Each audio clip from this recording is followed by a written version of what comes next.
Вот вы задумали купить себе мотоцикл. И с чего-то же надо начинать. Автошкола, мотошкола, подбор самого мотоцикла, чтение форумов, просмотр кучи видео на ютубе.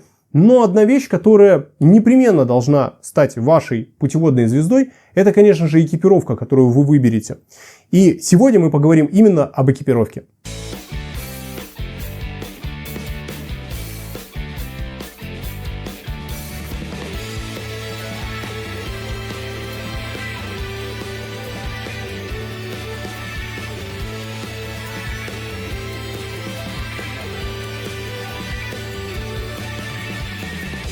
Это будет первоначальный вообще сетап для новичка. Это то, что прям необходимо иметь любому начинающему мотоциклисту. И мы здесь не будем говорить про дороговизну, мы не будем говорить про то, какая конкретная экипировка каких фирм вам именно подойдет. Я расскажу об общих принципах и на что стоит ориентироваться для того, чтобы первую экипировку выбрать себе, уже от нее оттолкнувшись, выбрать следующую экипировку. Первая штука, которая необходима любому мотоциклисту, это, конечно же, шлем, друзья. Давайте здесь обозначим рамки, в которых я считаю нормальным брать себе первый шлем. Это где-то порядка от 10 до 20 тысяч рублей. Почему такой шлем? Почему не дороже, да? Хотя дороже же лучше. На самом деле все очень сильно зависит от того, как вы ездите. Очень сильно зависит от вашего характера. И если вы возьмете себе не тот шлем, например, и вам в нем реально станет некомфортно, это будет дорогой, хороший шлем, да, понятно, что безопасность там будет присутствовать, но вам самому будет ездить некомфортно. Поэтому я, пожалуй, рекомендую взять себе недорогой сначала шлем, потому что вы поймете, чего вам от шлема нужно, чего вам не хватает. Захотите больше защиты, купите более дорогой шлем. У вас будут реально серьезные аргументы в пользу того, чтобы купить более дорогой шлем, потому что в нем и звукозащита лучше, в нем лучше защита вообще головы, когда при падении, если мы рассматриваем, да. То есть вот эти вот все факторы, они вас догонят уже потом. Поэтому можно сразу же не гнаться за очень дорогим шлемом, можно купить себе шлем где-то, тысяч за 10. Есть всякие там LS2-шки, которые стоят, по-моему, 9, 10, 12, и можно выбрать даже красивенькие, если вы девочка или вы мальчик, который хочет красивенький шлем. Плюс вы пройдете то, как крепить камеру на шлем, если вы захотите снимать свой блог, если вы захотите ездить с камерой.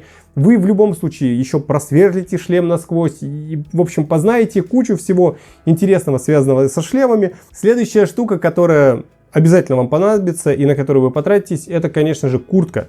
Она может быть текстильная, она может быть кожаная, это не важно. Главное, что она должна быть тоже недорогой. Потому что, скорее всего, в первый сезон вы быстро ездить не будете и предпочтете, скорее всего, не выезжать в дождь. Поэтому думать о каких-то там факторах защиты от внешней среды, да, вряд ли вам придется. Можно купить недорогую, можно купить бэушную куртку, у которой есть встроенная защита локтей, например. От этого вам будет уже как минимум комфортнее, что у вас есть какая-то защита. Я сильно сомневаюсь, что налокотники вы будете надевать. Есть ответственные мои знакомые, кто каждый раз одевается в полное обмундирование, надевает налокотники, надевает наколенники.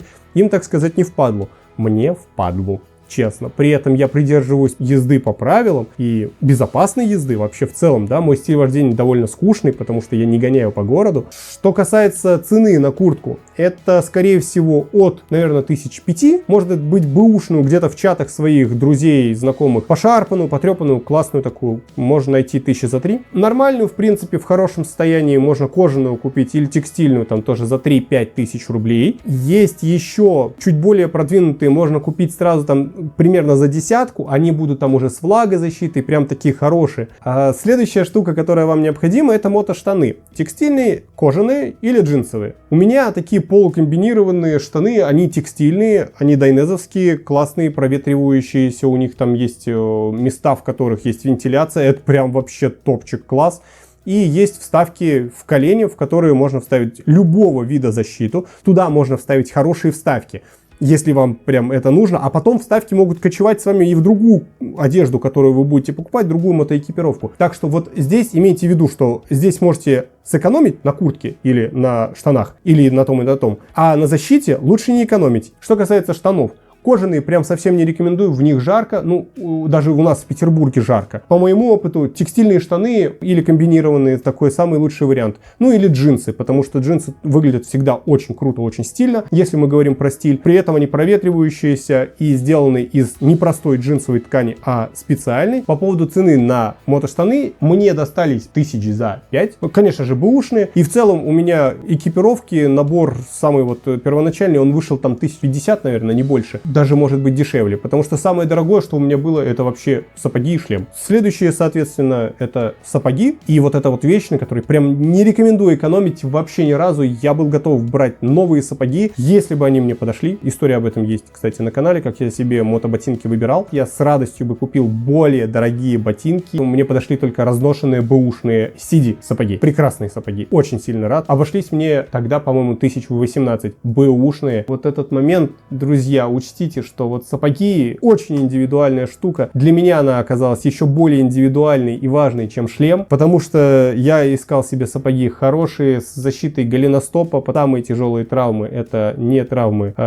тела, а травмы именно голеностопа. Главное правило, которое хочу сказать, это не покупайте себе мотокеды, друзья. Даже если вы беспечный ездок и знаете, что будете гонять на скорости в 200 по городу и вас ничто не остановит, ладно, хрен с вами, но, пожалуйста, не в мотокедиках. Я вот, если честно, вижу таких ребят, которые ездят в кедах, и мне прям жалко становится этих ребят. Есть красивые, офигенные мотоботинки. Не хотите там спортивный стиль, как вот у меня там сидики какие-то, да, или там туринговый стиль, еще какой-то. Хотите просто стильную, крутую обувь, блин, кожаные сапоги купите себе, они офигенно выглядят. Вот серьезно, будете смотреться гораздо круче на мотоцикле, чем в своих этих кроссовках. Многие, к сожалению, ездят еще и вообще даже не в мотокроссовках, а просто в кроссовках. Короче, не делайте так, потратьте деньги реально на то, что стоит. Друзья, это минимальный набор экипа, который должен быть у каждого байкера, по моему мнению. Но и бонусом это, конечно же, подшлемничек или баф. Очень полезная штука. Меньше нужно стирать шлем. Пачкается подшлемник вместо шлема внутри. Большой плюс. Стирал уже раза 3 или 4 его. Так что, друзья, с вами, как всегда, был Йорш. Увидимся в новых видео. Ну а вам желаю классных покатух и выбирайте экип правильно. Делитесь, кстати, в комментариях, какой вы